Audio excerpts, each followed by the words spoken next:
Welcome to Church at Home with Rachel for Monday, the 2nd of May. Wow, it's already May.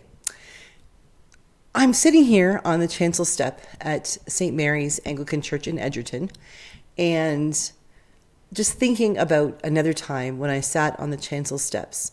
I think I was about 6 years old, and it was Christmas Eve, and Father Ray Farrell was our priest at Trinity Church in St. Thomas, Ontario. And I don't imagine Trinity is really that big a church, but it was massive to me when I was a little girl. And Christmas Eve, he had us come forward, and for the life of me, I cannot remember what the children's focus was, but he had these big navel oranges, and they had toothpicks in them.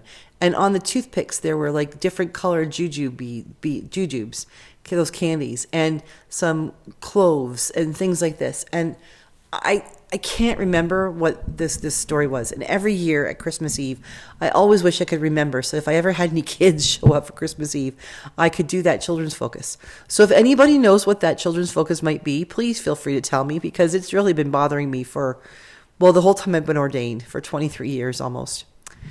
But it reminded me, sitting on this chancel steps always reminds me of safety, because I have always felt, not always, but most of the time, I felt very comfortable in churches. My first memory of church was when we moved to St. Thomas, and my mom looked up in the phone book, I guess, probably, because they didn't have the internet then, in 1975. She looked up the service times for the Anglican Church in St. Thomas, and the service times it said there was a service on Wednesday evenings. So we went to the church on a Wednesday evening, and it turns out in the summer they didn't have Wednesday evening services. But that was back in the day before the insurance companies told you had to lock your doors. So we walked in, and the church was dark. There were no lights on, and it was summertime. I think it was probably late summer, early September. And the sun, the evening sun was coming through the stained glass windows, and you could see the dust motes, whatever they are, floating on the air. And it was absolutely beautiful. It was just incredible. And in the narthex, when we came in the door, there was a big dark narthex with these book cabinets with glass fronts. They came up to about the top of my head, so probably 3.5 feet. And inside were all these books. And I'm a book lover. So the very first impression I ever had of a church that I remember was books. And it was a library where anybody in the church could take out these books. And that I fell in love right then. Everything about that church was my favorite thing ever. I loved Trinity Church, St. Thomas. It was my home. And over the years, we have been in many, many different churches, and they have been places I have loved, places that I have struggled, places where I had my heart filled up and my heart broken, places that have challenged me, places that have comforted me.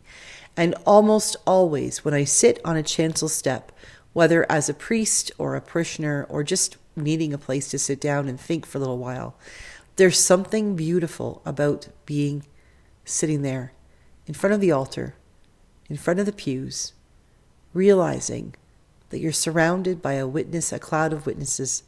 You're surrounded by the saints, those who worship here but are at their jobs or at their homes today when you're not here, when they're not here right now. But the prayers they have offered when they've been in this space, the prayers that have been offered by those who we see no longer, but who made these churches to be what they are, who polished the brass and who linseed oiled the wood, who swept the carpets and made sure that the pine needles didn't come into the church, who went through and straightened the books and made sure that all of the bulletins were tucked away and thrown out. Whatever needed to happen happened. The people who raised money to put the roof on, or those hands that built the church. All of those people, all of those memories, those souls, they're here in this place or wherever church we might be. When we come into a church, we are never truly by ourselves. Of course we're not, because we have God. Jesus is with us. The Holy Spirit is present. And it's just such a peaceful place to be. Now, there are, granted, some places where that necessarily isn't necessarily the case. I have been in a few churches over the years where I believe that there has been strife, that things have been said and done that were not done out of the goodness of people's hearts, where people have tried to hurt one another or tried to put forward their agenda. And you can feel it. You can really feel it.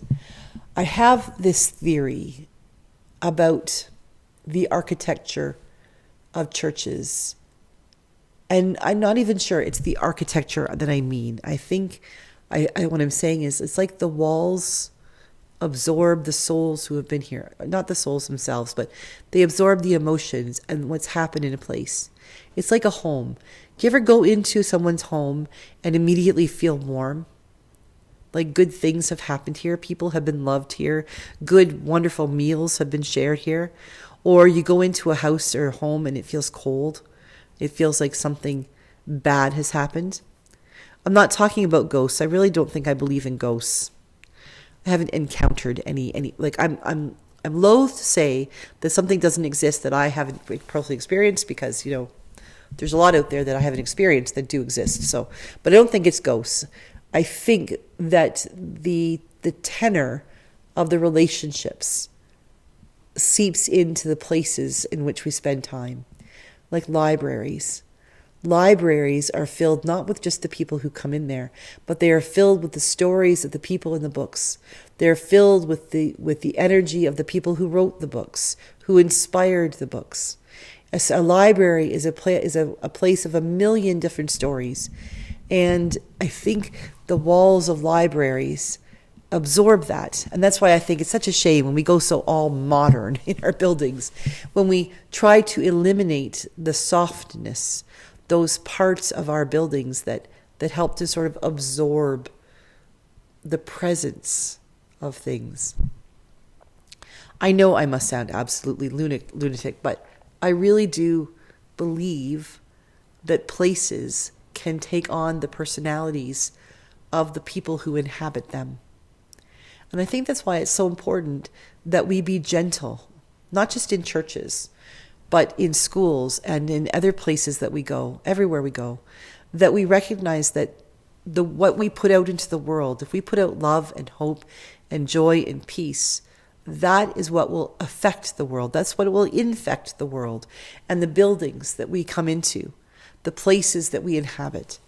And if we infect the world with negativity, if we get angry and throw hatred at people and refuse to forgive, then that gets out there too, and that becomes absorbed by the buildings we live in, by the people who inhabit them, who visit them, like churches.